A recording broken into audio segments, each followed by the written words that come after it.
He stood there, frozen, as if the air had been sucked out of his lungs. The room was alive with the sound of laughter, clinking glasses, and the muffled beats of a song that had been a favorite on the radio. But all of that faded into a distant hum when he saw her. She was there, swaying, smiling, a glass of wine in her hand, and her other arm lightly draped around the man who stood just a bit too close. It was supposed to be a night of celebration, a company gathering where they all could unwind, relax, and bask in the successes of the past year. But what he saw in that moment was the farthest thing from a celebration. It was betrayal, raw and shameless, laid bare under the dimmed party lights. She hadn't seen him yet, she was too caught up, laughing at something the man whispered in her ear.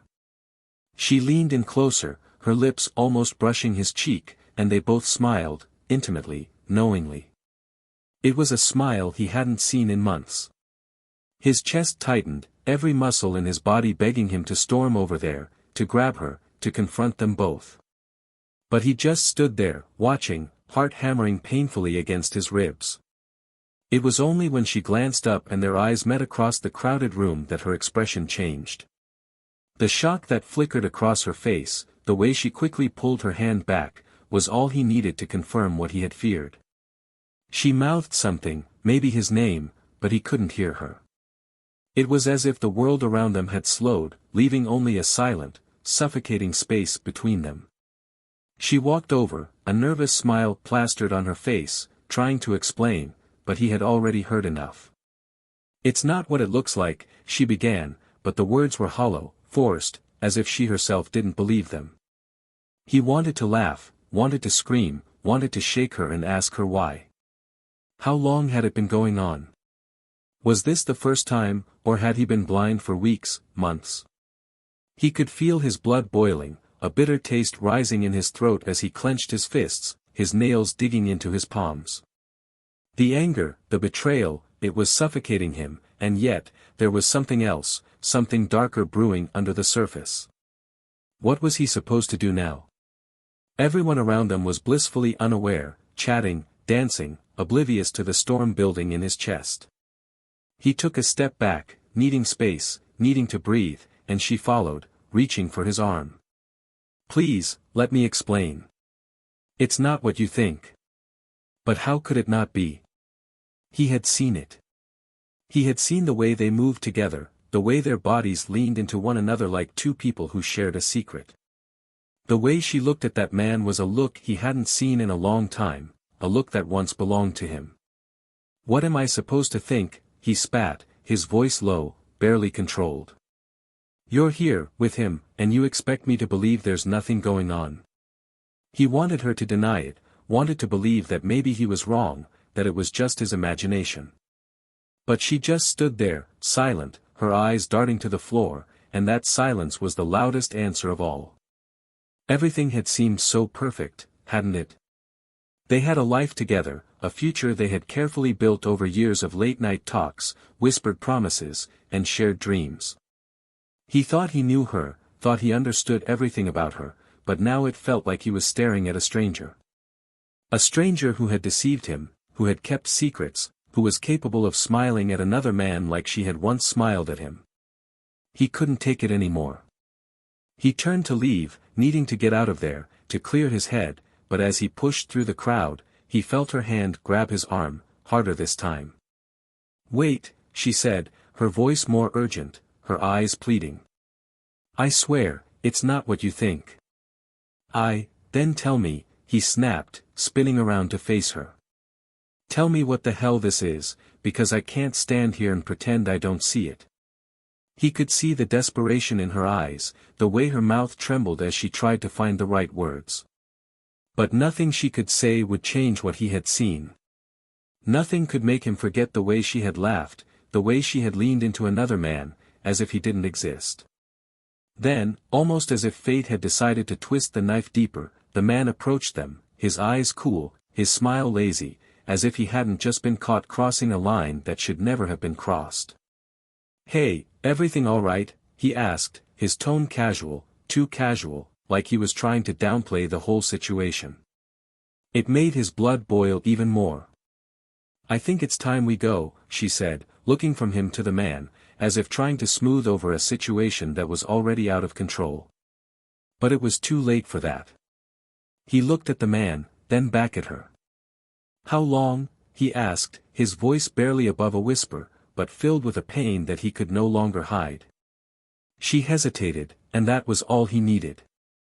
She was trying to find the right answer, trying to find a way to tell him without admitting to it, but the truth was already there, staring him in the face. "It's not what it looks like," she said again, but her voice was weaker, less convincing. He's my boss." That was supposed to make it better. That was supposed to make him feel like he wasn't being played for a fool. The words rang hollow, echoing around his mind as he fought to keep himself from losing control. But as he stood there, staring at them both, something clicked. This wasn't just about a flirtation, about a dance that went a little too far. There was something else, something beneath the surface that she wasn't telling him. And then he heard it, the murmur of voices around them, the whispers that seemed to carry on the air. People were starting to notice, starting to turn and watch, and he could see the panic in her eyes as she realized that they were drawing attention. "Let's just go somewhere and talk, please," she begged, her voice shaking. "I can explain everything." But he didn't want explanations. He wanted the truth, and he wanted it now. "No," he said, shaking his head. "You're going to tell me, right here, right now, what's really going on." And that's when it happened. The man, her boss, shifted, glancing around as if calculating his options, and then he smiled. A slow, deliberate smile that sent chills down his spine. "She doesn't have to tell you anything," he said, his voice calm, almost mocking. "Because I will." He felt the world tilt on its axis, a cold dread settling in his gut as he watched the man reach into his pocket and pull out a piece of paper, unfolding it slowly. "There's a lot you don't know," the man said, looking him straight in the eye. "But maybe it's time you did." And as he stood there, watching, he realized that this wasn't just a case of infidelity. It was something much bigger, something that had been happening right under his nose, hidden behind the mask of a corporate smile and a string of well-rehearsed lies. As the man's words began to unravel the web of deceit, he knew there was no going back. But the question was, how deep did the betrayal run? And was he prepared to face the truth when it finally came crashing down around him? Welcome to the channel. Here, we stand firmly against any form of betrayal. Our stories are fictional, but they carry a powerful message. Infidelity can tear lives apart, leaving nothing but pain and regret. So, get ready, because you're about to hear a story that will shock you, a story that dives deep into the chaos and consequences of deceit. Prepare yourself for a gripping, unforgettable tale. Enjoy. Matthew Harris was a man who had built his life with careful precision. At 37, he was a dedicated project manager at a reputable tech company, known for his efficiency, his calm demeanor, and his ability to navigate complex challenges without losing his cool. Outside the office, he was the kind of man who valued routine and predictability. Every morning, he woke up at 6 a.m., jogged around the neighborhood, and picked up coffee from the small cafe down the street before heading to work. Life, as he saw it, was a series of small, deliberate steps leading to a stable future. He liked things neat, orderly, and, most importantly, reliable. That's why, when he first met Laura, he was instantly drawn to her. Laura Reynolds was everything he wasn't: spontaneous, lively, with a sparkle in her eyes that suggested a hunger for life and experiences. She had a laugh that could fill a room, a quick wit that could disarm anyone, and an infectious energy that made people around her feel like the world was full of possibilities. Working in the marketing department of the same company, she brought creativity to her projects, often throwing out ideas that seemed wild but somehow worked. She was the kind of person who believed that life should be lived to the fullest, every moment savored, every opportunity seized. Their meeting had been coincidental, a casual introduction at a company event. But from that moment on, Matthew felt his world shift. Laura's vibrancy contrasted with his structured existence, drawing him out of his routine in ways he never expected. What started as friendly coffee breaks soon turned into long conversations, shared dinners, and eventually, late-night talks that stretched into the early hours of the morning. It wasn't long before Matthew knew he was falling for her, hard. And for the first time in a long while, he allowed himself to believe that maybe unpredictability wasn't so bad after all. They married 2 years later. The wedding was a modest affair, attended by close friends and family, but it was beautiful. As they exchanged vows, Matthew felt like he was on the brink of something truly great. Laura's hand in his felt warm and steady, her eyes glistened with emotion as she promised to be there, through thick and thin. It was a moment he would replay in his mind countless times, especially in the difficult times that would follow. For Matthew, Laura had become his anchor, his reminder that life could be more than schedules and plans. But as the years went on, the things that once drew them together began to shift. Laura's job in marketing had always been fast-paced, and her drive to excel led to longer hours at work. She would come home late, tired, sometimes frustrated. Matthew noticed how she seemed to carry more stress, her once carefree spirit dimming under the weight of professional demands. He tried to be there for her, to listen, to comfort her, but he could feel the distance growing. It wasn't sudden, it was subtle, a slow, creeping change that neither of them seemed to know how to address. Matthew, on the other hand, had earned a promotion at his own job, which brought with it a new set of challenges. He was spending more time at the office, often coming home after Laura had already fallen asleep. They still shared the same bed, but it felt like they were living in separate worlds.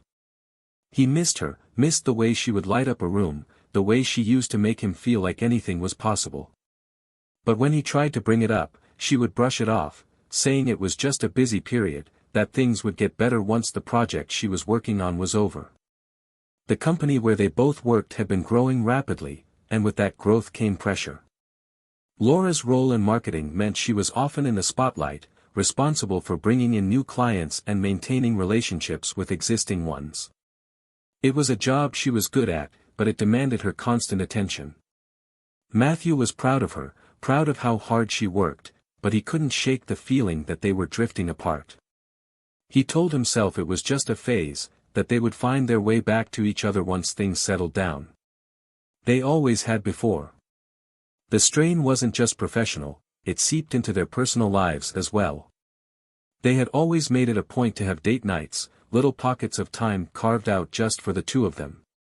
But those evenings had become rare, and when they did happen, they felt forced, as if they were both trying to recapture something that had slipped through their fingers. Conversation was strained, awkward pauses filling the spaces where there used to be laughter. It was as if they had forgotten how to be themselves around each other. Laura's friends would sometimes comment on how much she had changed, how she seemed quieter, more reserved. She would laugh it off, saying it was just work, but Matthew could see the truth. There were days when she would come home, and her eyes looked distant, as if she was somewhere else entirely. He tried to reach out, to understand what was going on, but she would always find a way to deflect. "It's nothing," she would say, forcing a smile. "Just tired." Despite the growing distance, Matthew held on to hope. He started making more of an effort, leaving work early on Fridays to surprise her with takeout from her favorite restaurant or tickets to a show they had talked about seeing. He wanted to remind her of the things that had brought them together in the first place, to rekindle the spark that had once burned so brightly. And for a while, it seemed to work. Laura would smile, relax, and for a few precious moments, it felt like everything was back to normal. But those moments never lasted. Inevitably, the weight of whatever was on her mind would return, and she would retreat back into herself. It was as if there was a wall between them, one that Matthew didn't know how to break down. He started to question himself, wondering if he was the problem, if there was something he had done to push her away. It was a thought that gnawed at him, kept him up at night, staring at the ceiling while she slept soundly beside him. The company's annual celebration was coming up, and Matthew saw it as a chance for them to reconnect. It was always a grand affair, held at a lavish venue with drinks, music, and speeches from the top executives. It was also a rare opportunity for him to see Laura in her element, surrounded by colleagues who admired her, to be reminded of the person she was outside of their strained marriage. He hoped that maybe, just maybe, the event would be a turning point, a chance for them to escape the pressures of their daily lives and just enjoy each other's company. As they got ready that evening, Matthew found himself watching her, trying to catch a glimpse of the woman he had fallen in love with. She looked stunning, her dress elegant, her makeup subtle yet perfect. But there was a hint of something in her eyes, a flicker of hesitation that he couldn't quite place. He told himself he was imagining it, that he was overanalyzing things, but it was hard to shake the feeling that something wasn't right. When they arrived at the venue, Matthew did his best to make her laugh, to draw her out of whatever thoughts were clouding her mind. And for a while, it seemed to work. They mingled with colleagues, shared drinks, and even danced a little. But as the night wore on, he noticed Laura's attention drifting, her gaze wandering across the room as if she was looking for someone. He wanted to ask her what was wrong, but he didn't want to spoil the evening, so he kept quiet, hoping that she would open up when she was ready. It wasn't until much later, after he had been pulled into a conversation with some colleagues, that he lost track of her. He searched the room, scanning the faces, trying to spot her, but she was nowhere to be seen. The music was loud, the lights dim, and for a moment, he felt a surge of panic. Where had she gone? Why hadn't she told him she was stepping away? And then, as he moved through the crowd, he saw her. Laura, standing off to the side, a glass of wine in hand, leaning in close to someone he recognized all too well. Her boss. Matthew couldn't shake the image of Laura with her boss.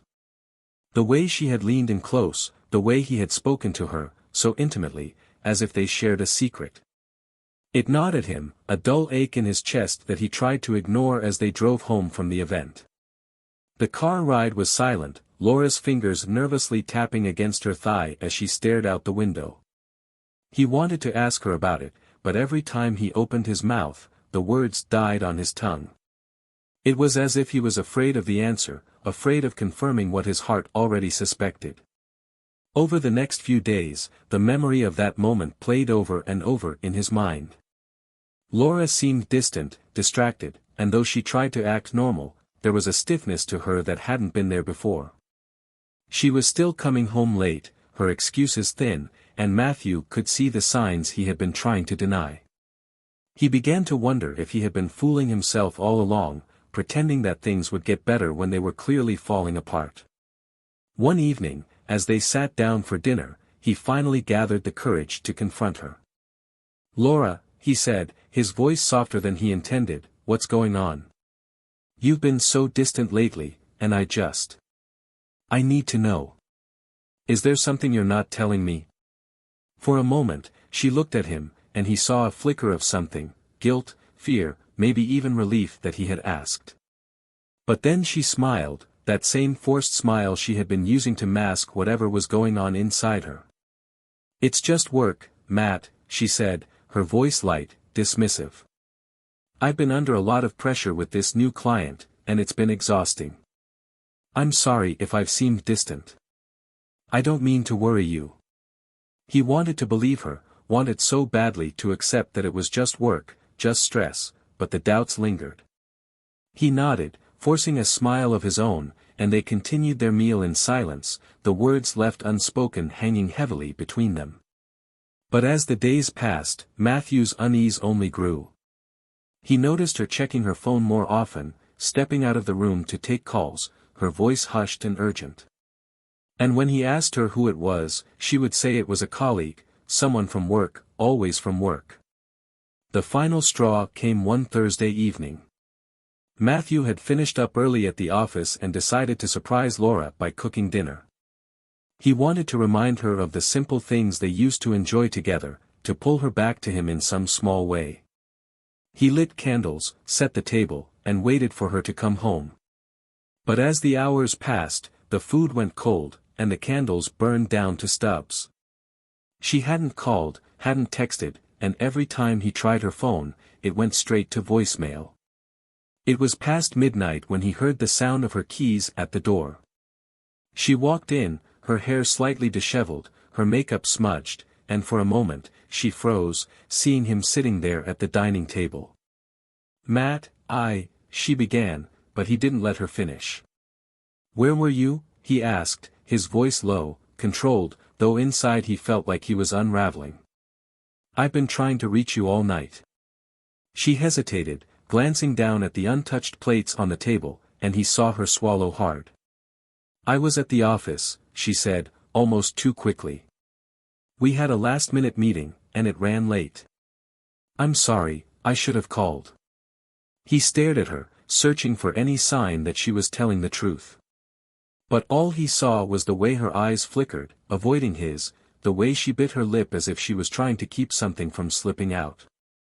"You were at the office," he repeated, as if saying the words would somehow make them true. "And you didn't think to call?" "Not once." Laura's expression hardened, her shoulders straightening.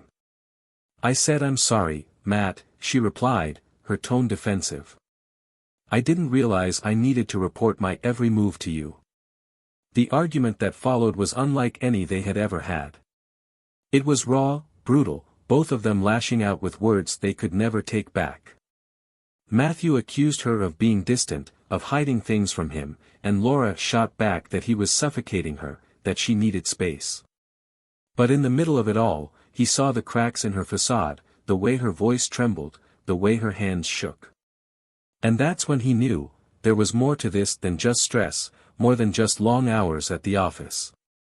Determined to find out the truth, Matthew did something he had never thought he would do. The next day, he left work early and drove to Laura's office, parking across the street where he could see the building entrance. He felt sick to his stomach, like he was betraying her trust, but he needed to know. He needed to see it with his own eyes. Hours passed, and he began to wonder if he was overreacting, if maybe he should just go home and forget this foolish plan. But then, just after 7, he saw her step out of the building, laughing, her arm linked with someone else's. Her boss. Matthew's heart sank, the air knocked out of his lungs. He watched as they walked to a car parked nearby, his hand resting on the small of her back as he opened the door for her. It was a gesture so intimate, so familiar, that it made Matthew's skin crawl. He felt like he was watching a scene from someone else's life, like this couldn't possibly be happening to him. But there it was, clear as day, and there was no denying it anymore. They drove off together, and Matthew followed, his hands gripping the steering wheel so tightly his knuckles turned white. He felt numb, his mind a storm of confusion, rage, and disbelief. Every moment he had spent trying to convince himself that things would get better, every attempt to mend the growing distance between them, had been a lie. She had been lying to him. They ended up at a small, upscale bar a few blocks away. Matthew parked down the street and watched as they went inside, his stomach twisting with every step they took. He didn't know what he was doing, what he was hoping to accomplish, but he couldn't stop himself. He had to see this through, no matter how much it hurt. The bar was dimly lit, cozy, a place meant for quiet conversations and stolen glances. Matthew found a spot near the back, where he could see them without being seen. They were sitting close, their heads bent together, sharing a drink. He watched as Laura laughed, her hand resting on her boss's arm, and it felt like a knife twisting in his chest. Every time she leaned in, every time she touched him, it was like another piece of his world crumbled away.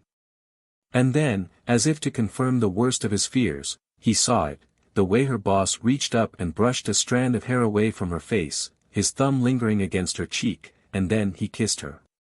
It wasn't just a quick, stolen kiss. It was slow, deliberate, and she didn't pull away. Matthew felt everything inside him shatter.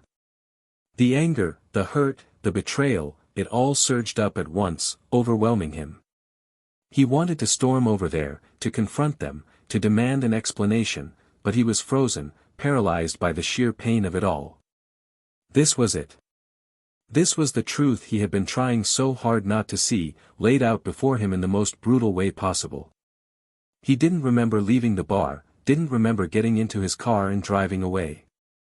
All he could see was that kiss, playing over and over again in his mind, like a nightmare he couldn't wake up from. And as he drove through the darkened streets, he realized that everything he thought he knew about Laura, about their marriage, had been a lie. But what he didn't know, what he couldn't have imagined, was that this betrayal was only the beginning. There was a darker truth hidden beneath the surface, one that would soon come to light, and when it did, it would change everything. Matthew didn't sleep that night. He lay awake, staring at the ceiling, replaying the events of the evening over and over, as if trying to convince himself that it hadn't happened. But there was no escaping the truth. The image of Laura with her boss was burned into his mind, a constant, painful reminder of her betrayal. He had thought about confronting her as soon as she came home, but by the time she slipped quietly through the door, he didn't have the strength to face her. Not yet. Instead, he pretended to be asleep, listening as she moved through the darkened house, unaware that everything had changed. The next morning, Laura was already gone by the time Matthew woke up, leaving a note on the kitchen counter saying she had an early meeting. He stared at the note, the casual tone of it, and felt a surge of anger rise in his chest. How could she act like everything was normal? Like she hadn't shattered his world the night before. But he knew why. She didn't think he knew, and that gave him a strange sense of power, a twisted comfort in the midst of his pain. If she thought she could keep hiding, he would make sure she couldn't anymore. He took the day off from work, called his boss, and made some excuse about needing to handle a family matter. Then, he drove to Laura's office building, parking across the street just like he had the previous night. This time, though, he wasn't there to confirm his suspicions. He was there to understand them. To find out just how deep this betrayal went. As the hours passed, he watched people come and go, until he finally saw Laura's boss step out, heading down the street with a purposeful stride. Matthew hesitated for a moment, his heart pounding in his chest, then he got out of the car and followed. He kept his distance, weaving through the crowds, his mind racing. Where was he going? Was this another rendezvous with Laura, or was there something else going on? It wasn't long before they reached a cafe, and Matthew watched as the man slipped inside, greeting another man who was already seated at a corner table. Matthew found a seat near the window, where he could see them without being seen. The two men exchanged a few words, then pulled out laptops, the conversation growing more intense. Matthew strained to hear, catching fragments that made his blood run cold, words like audit, cover-up, and embezzlement. His hands shook as he quickly grabbed his phone, recording a video of their conversation, zooming in on the papers spread out across the table. He couldn't believe what he was hearing. They weren't just talking about work, they were discussing how to hide money, how to manipulate accounts. It was clear now that whatever was going on between Laura and her boss, it wasn't just a personal betrayal. It was something much bigger, and Laura was somehow caught up in it. That night, Matthew waited for Laura to come home. He had thought about everything he would say, how he would confront her, but when she finally walked through the door, he felt his resolve waver. She smiled when she saw him, but it was strained, as if she was trying to hide how tired she was. "Hey," she said, dropping her bag on the floor. "How was your day?" Matthew's throat felt tight, the words struggling to come out. "I need to talk to you," he said, his voice barely above a whisper. Laura's smile faded, replaced by a look of concern. "What's wrong?" she asked, taking a step closer. But he stepped back, the distance between them suddenly feeling like a chasm. "Where were you last night?" The question hung in the air, heavy and accusing.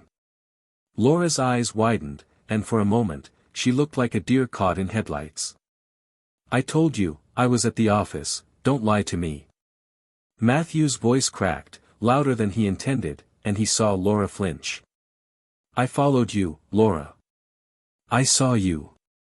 I saw you with him." The color drained from her face, and she opened her mouth to say something, but no words came out. Matthew could see the panic in her eyes, the way she was scrambling to come up with an explanation, but he didn't give her the chance. How long? He demanded. How long has this been going on? Laura looked down, her lips trembling. It's not what you think, she whispered. It's complicated. Then explain it to me, Matthew said, his voice bitter, filled with a pain that was threatening to consume him. Tell me why you've been sneaking around behind my back, why you've been lying to me. For a moment, there was only silence. Then, Laura took a deep breath, and when she spoke, her voice was barely audible. It started a few months ago. It was just flirting at first. I never meant for it to go this far. Matthew felt like he had been punched in the gut. He had suspected it, but hearing her admit it out loud was a different kind of pain. So, it did go that far, he said, his voice shaking. You cheated on me. Yes, Laura said, her voice cracking as the tears welled up in her eyes. But it wasn't supposed to mean anything. I didn't want to hurt you.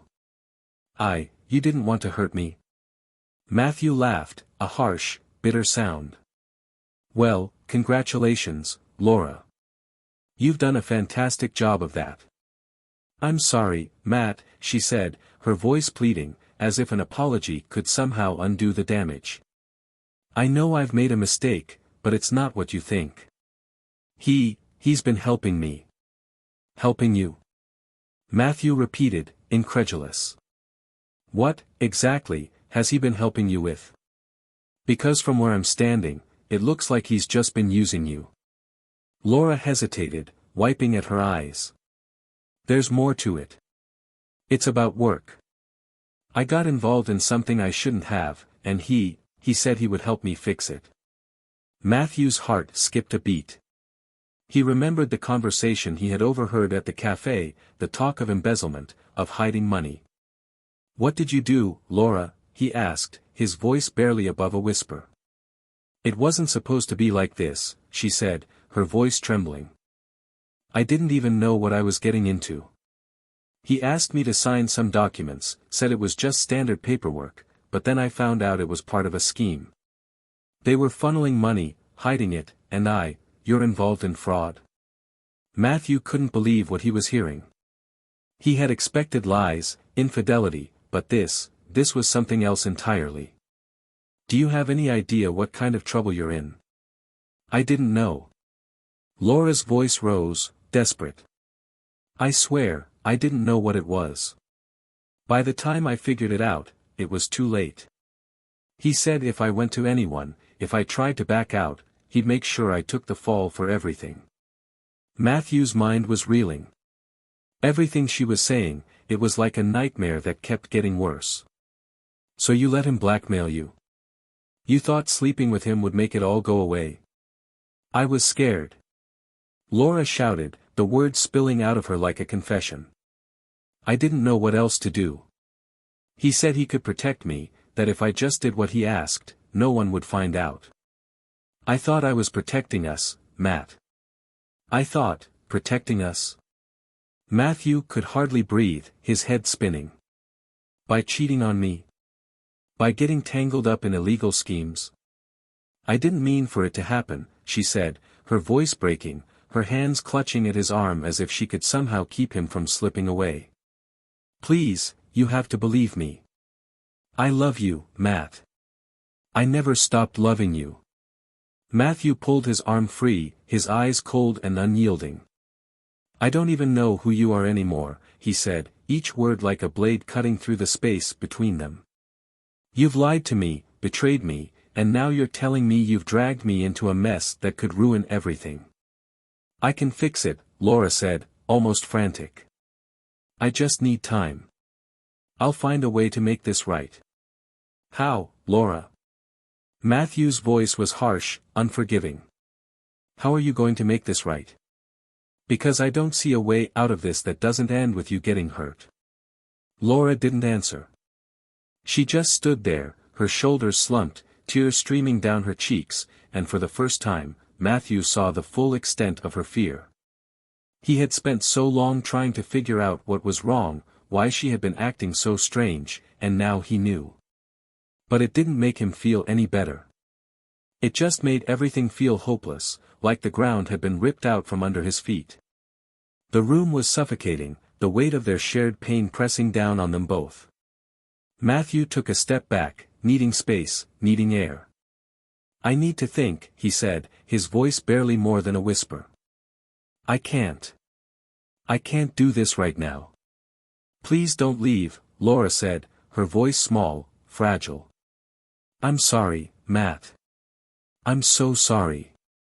But Matthew had already turned away, walking out the door, his mind a storm of confusion and hurt. He didn't know what was going to happen next, didn't know how to fix what had been broken. But as he stepped into the night, one thing was clear: the truth was only just beginning to unravel, and whatever secrets Laura had been hiding, they were about to come crashing down. Matthew drove for hours that night, not knowing where he was going, just needing to escape the suffocating weight of it all. His hands gripped the steering wheel, knuckles white, as the city lights blurred past. The air outside was cold, but inside the car, it felt stifling, like he couldn't breathe. Every time he closed his eyes, he saw Laura's tear-streaked face, her desperate apologies echoing in his mind, mixing with the cold, hard truths she had finally confessed. It was as if everything he thought he knew, everything he had built his life around, was crumbling to pieces, and he was powerless to stop it. Eventually, he found himself parked on a quiet street, the engine idling as he stared blankly out the windshield. He didn't even know where he was, but it didn't matter. Nothing made sense anymore. He wanted to be angry, to rage against everything that had happened, but all he felt was an overwhelming sense of emptiness. How could she have let it get this far? How could she have lied, not just about the affair, but about everything else, about the mess she had gotten herself tangled up in? He pulled out his phone, his thumb hovering over her contact.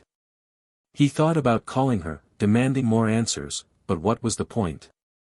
She had already told him everything, or at least everything she was willing to admit. What more could she say that would make this right?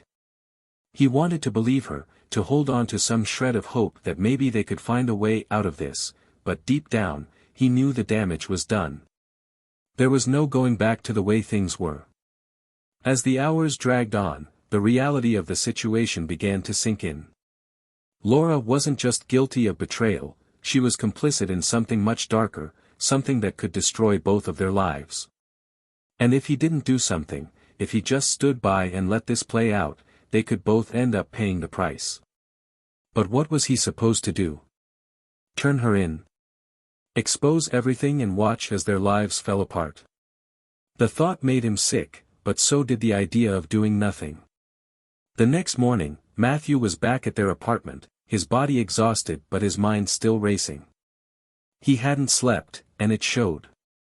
When Laura finally walked into the living room, she looked just as worn out, her eyes puffy and red from crying.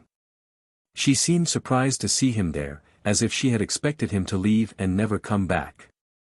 For a long moment, they just stood there, staring at each other, the silence thick with everything they weren't saying.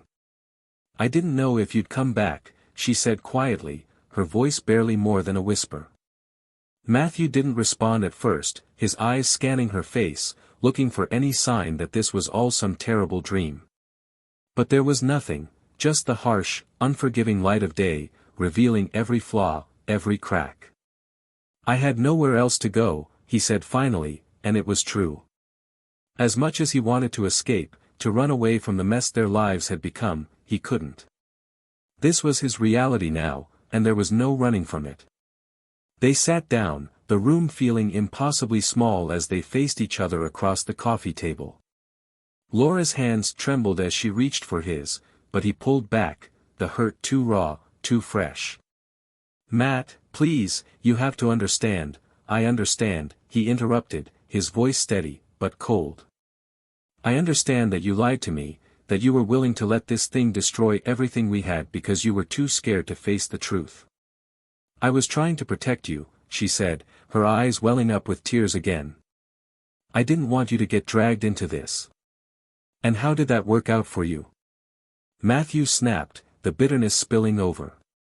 "Because right now, it looks like we're both neck deep in this mess, and I have no idea how to get out of it." Laura's shoulders slumped, and for a moment, she looked so small, so defeated, that Matthew almost felt sorry for her. But then he remembered the lies, the deception, and the sympathy vanished. "I never wanted this," she whispered.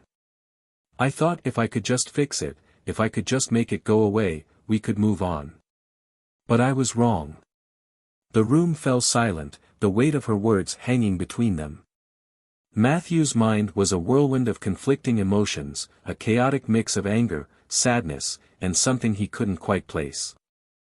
He wanted to hate her, to make her feel the same pain she had inflicted on him, but he couldn't. Despite everything, he still loved her, and that realization hurt more than anything else. "What are we supposed to do now, Laura?" he asked, his voice softer, but no less intense. "How do we fix this?" "I don't know," she admitted, her voice breaking. "But I can't do it alone. I need your help, Matt. Please." Matthew felt his heart twist at the desperation in her voice, but he couldn't ignore the truth. "Help you with what?" he said, his tone sharp. "Help you cover up a crime. Because that's what you're asking me to do, isn't it?" "No," she said quickly, shaking her head. "I'm not asking you to do that. I'm asking you to help me make it right. I'm willing to go to the authorities, to come clean, but I'm scared. If I do this, I'll lose everything." "You already have," Matthew said, and the words seemed to hit her like a blow. She flinched, her eyes widening with shock, and for a moment, he thought she might break down completely. But she didn't. Instead, she took a deep breath, steeling herself, and when she looked at him again, there was a resolve in her eyes that he hadn't seen before. "You're right," she said, her voice steady. "I've already lost everything. But I can't keep living like this, hiding, lying. I need to face the consequences, whatever they are." Matthew's chest tightened, a part of him wanting to reach out, to hold her, to tell her that everything would be okay. But he knew better. This wasn't something he could fix with a few comforting words. It was a problem that required a solution, and for once, he didn't have one. "Do you understand what you're saying?" he asked. "If you go to the authorities, there's no going back. You could go to jail, Laura. This could ruin your career, your life." "I know," she said, her voice barely above a whisper. "But I can't keep pretending that everything is fine. I need to take responsibility for what I've done." Matthew didn't know what to say. Part of him wanted to tell her she was doing the right thing, that this was the first step towards redemption, but another part of him was screaming that it was all too late. He thought about the future they had once dreamed of, the life they had planned together, and it felt like he was mourning something that had died long before he realized it. "All right," he said finally, his voice heavy with resignation. "If this is what you want, then I'll help you. But don't expect me to forgive you. Not yet." "I don't deserve your forgiveness," Laura said, her voice trembling. I need to know that I'm not alone in this." Matthew looked at her, seeing the woman he had once loved, the woman who had stood by him through so many ups and downs, and he felt his resolve waver. He wanted to believe that there was still something left to salvage, but he didn't know if he had the strength to find out. "We'll go to the authorities," he said, his words slow, deliberate. "But after that, I don't know what happens next." "Thank you," she whispered, a single tear slipping down her cheek. "That's more than I deserve." As they sat there, facing a future that was uncertain and terrifying, Matthew felt a strange sense of calm wash over him. It wasn't peace, not by a long shot, but it was a clarity he hadn't felt in a long time. They were standing on the edge of a precipice, and whatever happened next would change everything. But for the first time in a long time, he knew exactly what he needed to do. And as they made their plan, the sun slowly setting outside the window, the shadows lengthening across the room, there was a sense that something was coming, something inevitable and final. The kind of truth that couldn't be hidden, no matter how hard they tried. The morning of Laura's confession to the authorities was quiet, almost unnaturally so. Matthew drove them to the district attorney's office, the streets a blur as the weight of what they were about to do pressed down on both of them. Neither of them spoke, each lost in their own thoughts, their own fears. For Laura, it was the fear of losing everything, her freedom, her career, even the slim chance of rebuilding her marriage. For Matthew, it was the fear of watching everything collapse, knowing there was no way to save what they once had. As they approached the office, Laura's hands shook, but she forced herself to stay calm. She had made this decision, and now she had to follow through. Matthew watched her, his own heart heavy, but there was no turning back now. They had come this far, and it was time to see it through. Inside, they were greeted by a stern-faced prosecutor who led them to a small, cold room. Laura's boss was already there, along with two other men in suits. Matthew recognized one of them as the man he had seen in the cafe, the one discussing the fraudulent schemes. The moment Laura stepped inside, her boss's eyes flicked to her, a flash of surprise quickly masked by his usual calm, calculated expression. But Matthew could see the tension, the way he clenched his jaw, like he was trying to keep control of a situation that was slipping through his fingers. "Ms. Reynolds," the prosecutor said, gesturing for her to sit down. "I understand you have something to tell us." Laura took a deep breath, her voice trembling slightly as she began. "Yes. I'm here to confess my involvement in a scheme to funnel money from the company. It started months ago, and I was manipulated into signing documents without knowing the full extent of what was happening.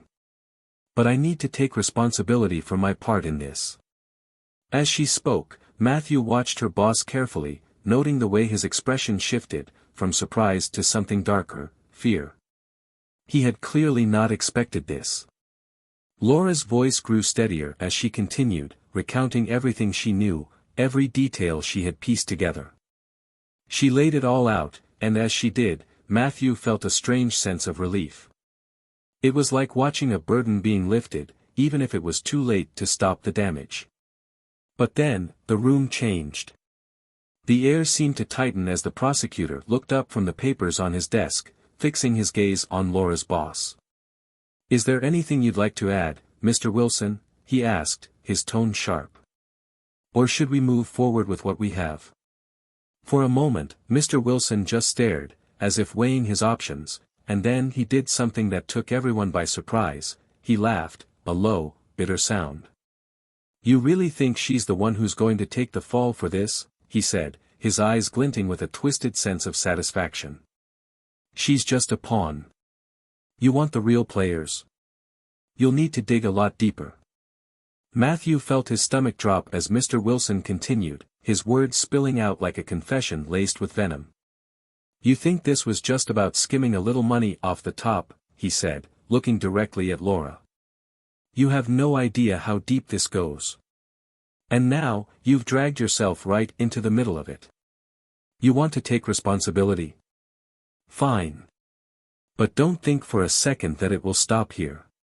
The prosecutor's eyes narrowed, and he motioned for the men to take Mr. Wilson away, but not before he turned back to Laura one last time. "You should have kept quiet," he said, his voice low. "You think you're being noble, but you're just playing a losing hand." As Mr. Wilson was led out, Matthew could see the fear in Laura's eyes, the realization that she had just ignited something far more dangerous than she had anticipated. She thought coming clean would be the end of it, but now it was clear that the stakes were much higher. She had expected consequences, but not the kind that involved deeper, darker forces at play within the company. The prosecutor turned to them, his face grave. "We'll need to investigate further," he said. "But Ms. Reynolds, your cooperation could be crucial in uncovering the full extent of this operation. If you're willing to testify, it might help your case." Laura nodded, though Matthew could see the conflict in her eyes. She had wanted to take responsibility, to try and atone for her mistakes, but she hadn't been prepared for this. Now, she was faced with a choice: either stand up and expose everything, risking everything she had left, or try to find some way to escape, knowing that the shadows of what she had been a part of would haunt her forever. That night, back at their apartment, the silence between them was suffocating. Matthew sat at the kitchen table, his hands clasped together, trying to make sense of everything that had happened. Laura stood by the window, staring out into the darkness, her face a mask of uncertainty. Finally, she turned to him, her voice barely more than a whisper. "I don't know what to do, Matt.